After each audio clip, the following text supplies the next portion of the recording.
Si vous êtes arrêté par ICE et que vous êtes placé en procédure de déportation par un juge d'immigration, procédure d'expulsion, vous avez le droit à être libéré sous caution. Ça s'appelle bond hearing. Cependant, depuis septembre 2025, c'est beaucoup plus difficile d'avoir une libération sous caution. Et c'est parce que le gouvernement, la politique de Donald Trump actuellement est de dire que les personnes qui sont entrées sans visa ou qui sont entrées sans inspection à la frontière, ne qualifient pas pour une libération sous caution. Plus de 300 juges fédéraux ont déjà décidé que la loi prévoyait justement la libération sous caution de personnes, même s'ils étaient entrés sans inspection et sans visa. Donc la règle a changé maintenant pour être libéré sous caution. Ce qu'il faut faire, premièrement, c'est de faire une demande, une assignation contre ICE devant un juge fédéral avec un habeas corpus. Un habeas corpus est une action judiciaire qui permet la libération d'une personne.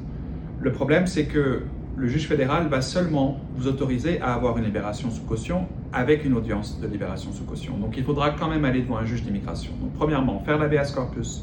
Une fois qu'il est approuvé, aller devant le juge d'immigration, demander une libération sous caution en prouvant que vous n'êtes pas un danger pour la communauté, en prouvant que vous n'êtes pas un risque de fuite et que, troisièmement, vous avez un sponsor économique et que aussi vous qualifiez pour une application devant un juge d'immigration. Si vous remplissez toutes ces conditions, normalement le juge d'immigration devrait vous autoriser à être libéré